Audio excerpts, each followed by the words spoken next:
Welcome to my channel biology geek. Channel को like share subscribe कर दें।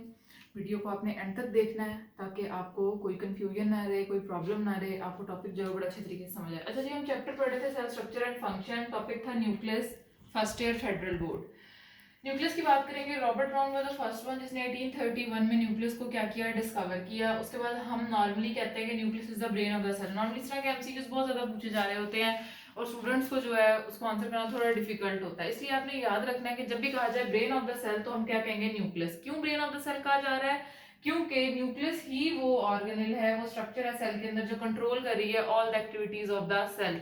कि सेल के अंदर कब किस वक्त कौन सी प्रोटीन बननी है, कौन सी मेटाबॉलिक एक्टिविटी होनी है, कौन सा प्रोसेस किस वक्त किस तरह से होना है। नॉर्मली हमारी बॉडी के अंदर अगर ब्रेन को देखा जाए तो ब्रेन हमारे सारा कोऑर्डिनेशन केमिकल है या फिर नर्वस कोऑर्डिनेशन है, हमारी मूवमेंट है, ईच एंड एवरी एक्टिविटी को ब्रेन कंट्रोल कर रहा होता है। सेम इसी तरह क्योंकि सेल के अंदर न्यूक्लियस ये सब एक्टिविटी कंट्रोल कर रहा है तो हम इसको ब्रेन ऑफ द सेल कहते हैं। अच्छा जी, एनिमल सेल के अंदर ये सेंटर में मौजूद होगा और प्लांट सेल में ये साइड पे होगा due to the larger vacuole. ये बात हम सब इस बात से जो है वो वाकिफ हैं। उसके बाद कंपोनेंट या फिर स्ट्रक्चर की बात कर लेते हैं। हम कहते हैं कि हमारे पास इसकी स्ट्रक्चर या कंपोनेंट में 4 मेजर पार्ट्स हैं। वन इज द हमारे पास है nuclear envelope, another one is the nucleoplasm, then the nuclei, then the chromatin material। आज हम डिस्कस करेंगे न्यूक्लियर एनवेलप को, कि न्यूक्लियर एनवेलप क्या होता है, इसकी स्ट्रक्चर कैसे होती है, इसका क्या रोल है, ये सब चीजें। अच्छा जी, वो कहते हैं कि हमारे पास जो न्यूक्लियर एनवेलप है इसको न्यूक्लियर मेम्ब्रेन भी कह रहे होते हैं और ये डबल मेम्ब्रेन स्ट्रक्चर होगी। One is the outer membrane and the other one is the inner membrane. अच्छा जी, जो आउटर इनर मेम्ब्रेन के दरमियान स्पेस होगी, ये देखिए मैंने ड्रॉ किया, आउटर मेम्ब्रेन इनर, इनके दरमियान जो स्पेस होगी इसको हम क्या कहेंगे, पेरी न्यूक्लियर स्पेस जो है वो कह रहे होते हैं। हमारे पास ये जो मेम्ब्रेन्स होती हैं ये लिपिड, बाइलेयर और प्रोटीन से बनी हुई होती हैं।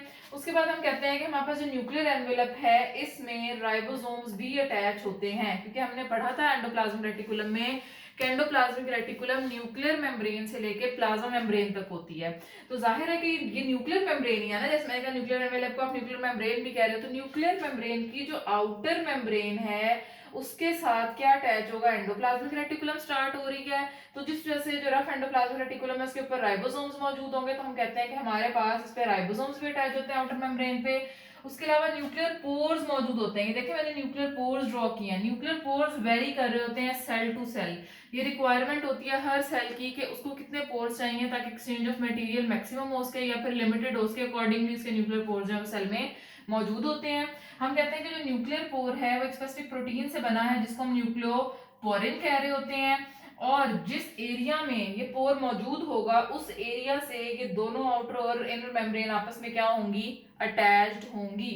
फिर हम कहते हैं कि मटेरियल का एक्सचेंज कर रहे होते हैं। ये पोर जो स्मॉलर मॉलिक्यूल्स हैं उनको इजीली फ्यूज कर रहे हैं, लेकिन जो लार्जर मॉलिक्यूल है उनके लिए प्रॉपर सिग्नल्स आते हैं। सिग्नल्स आने के बाद फिर ये जो है क्या हो रही होती है, ट्रांसपोर्टेशन या फिर डिफ्यूजन जो है वो हो रही होती है, एक्सचेंज हो रहा होता है मटेरियल का न्यूक्लियोपोरिन के थ्रू।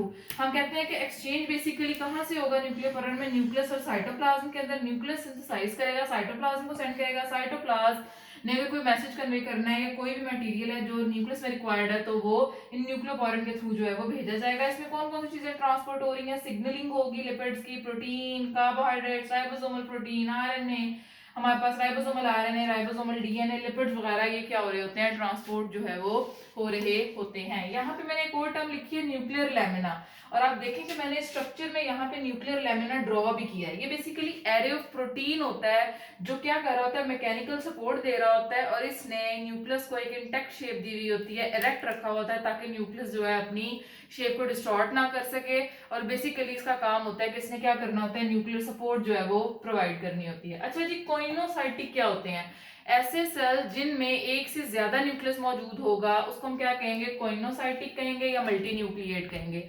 अगर सिंगल सेल है या डबल सेल है तो आप कह लें कि हमारे पास डाइकैरियोटिक हो जाता है, फिर या बाई न्यूक्लिएट हो जाता है, मल्टी न्यूक्लिएट हो जाता है, यूनी न्यूक्लिएट हो जाता है।